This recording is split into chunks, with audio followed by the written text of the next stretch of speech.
Season 3 Reloaded of Call of Duty Warzone is happening, it's here, and there are some very questionable decisions in this that we need to talk about. Now, this update on paper has some really cool ideas, but at the same time has some really bad ideas, and we need to talk about it. Now, this is a pretty big update, so let's dive straight on into it. And the first thing we've got is an underground transit system. Now, the rumbling that was previously existing within Caldera under the grounds allegedly was actually minecarts. And now there are loads of minecart subterranean systems running between the map in various directions. Most of them one-directional, some of them like airfield and subpen, two-directional. Now, these will have a looting station down below as well, so you can loot, you can potentially camp each other within these various train stations and tunnels. Did I say train stations? I mean, it's basically a copy and paste from Verdansk, and that's the idea. This is a full-blown cart system, much like the Verdansk transit system. Really interesting idea, but we learned this lesson before. I feel like in Verdansk, this wasn't a good move. It was fun at first, but ultimately when you have more players underground and less players above ground, there's less intensity, the game feels more campy, and you know for a fact people are just going to camp outside these little entryways. It looks like a one-way ladder, much like the underground bunkers we've already got in game.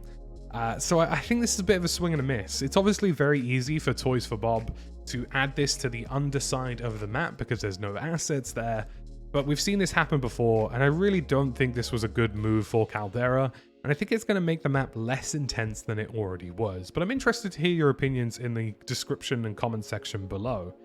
Next up, we have the Serpentine Perk. This is a tricky one. This is definitely a tricky one. Now, I am all for increasing the TTK within Warzone. I think it's super important. I think it's something that's needed in the game, but this was not the way to do it. Now, the Serpentine Perk, which replaces Perk 1, which for most of you will probably be quick fix if you're running the meta loadouts, reduces the incoming damage from bullets, explosives, and fire by 20% when you're sprinting. Now, if you're like me or a semi-aggressive player, you're going to be sprinting 80 to 90% of the time, which means that you're going to get basically a semi-permanent buff of a reduced damage. I don't know how I feel about this, and this means snipers are dead. Even the ZRG, the HDR, completely dead. You cannot use any of those anymore.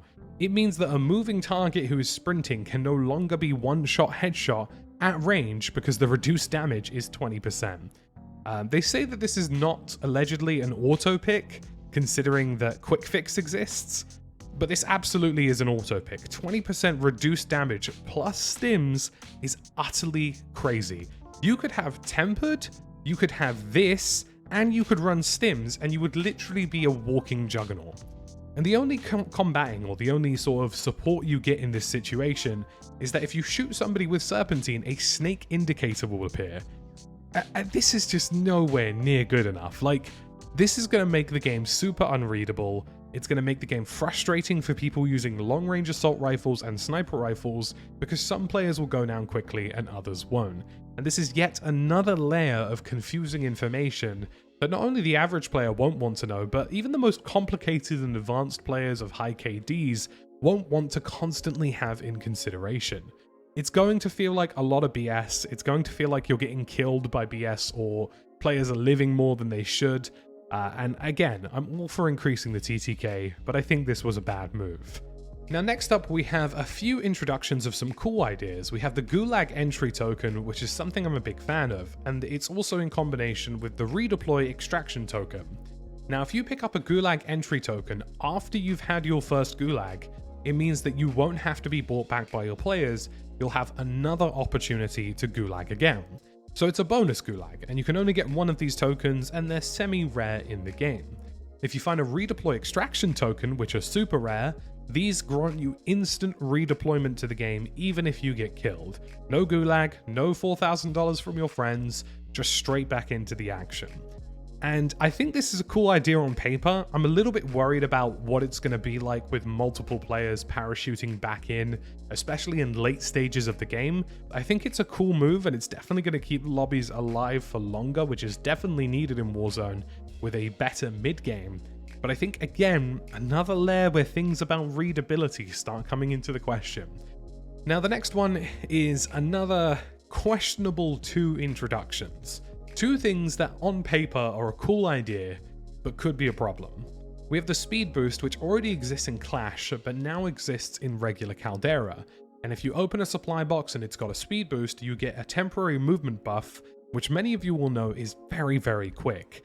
And again, another situation where if I'm shooting at somebody 100 meters away and they start running at 50 miles an hour, I know I'm going to be annoyed by it, and I know I'm going to find it super inconsistent. Something to be concerned about, something that, again, cool idea on paper, but in reality I think is going to cause a lot of people headaches, especially in the hands of high-skill players who are just going to crouch slide and sprint and go utterly mental with these abilities.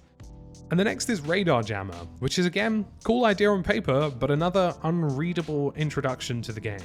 You will have an area denial tool which allows you to effectively stop people from calling in various kill streaks, and you can also scramble their Tac Map. This is a cool idea on paper, and I think it will be very effective in final circles, stopping airstrikes, cluster strikes, UAVs, but at the same time, again, I'm kind of at this situation where between the Radar Jammer, the Speed Boost, the two new tokens, and the brand new Serpentine Perk, there are so many layers of potential inconsistency within Warzone now, where things don't work as they're meant to, things get... Imagine if somebody finds a speed boost in the final circle and they just start zipping around the final circle at the speed of light and melting your friends. Imagine a Radar Jammer stops you calling in an airstrike on a guy camping in a building, and that just ends the game for you instantly. Or somebody has a redeploy extraction token and they land on you and execute you because you can't hear anything because the audio is bad. These are things that are a huge problem and things that could be concerning. Again, I like all of these ideas, or some of these ideas on paper. Definitely not Serpentine though.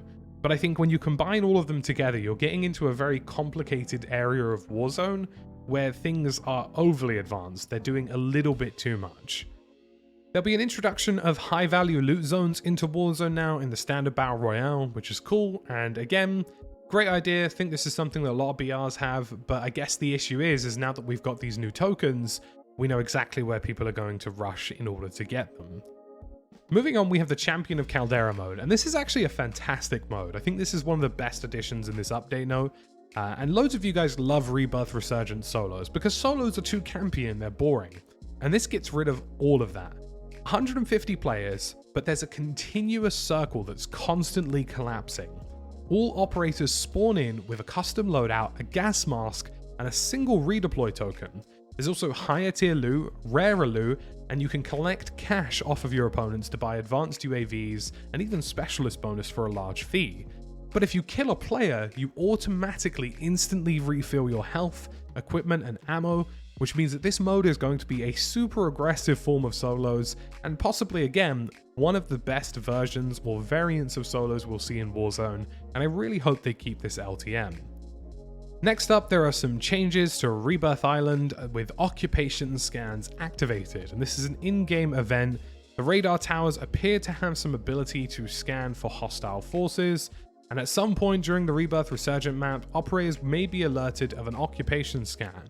And at this point, you have to go prone, or every position will be revealed on the Tac Map or the minimap. So this is basically like a Simon Says freeze, and if you don't freeze, you're going to get marked on the map. So cool idea for Rebirth, definitely something interesting there.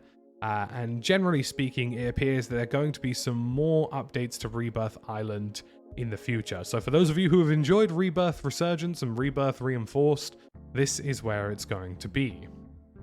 There are some brand new operators coming into the fold with some cool looking skins, but most importantly, a brand new SMG, the H4 Blixen. Now, the Owen gun is the most notable slow firing SMG in the category, but allegedly the H4 Blixen is going to be a super fast slow firing SMG, which people are going to be looking forward to. It could be really cool. I hope it pans out pretty well.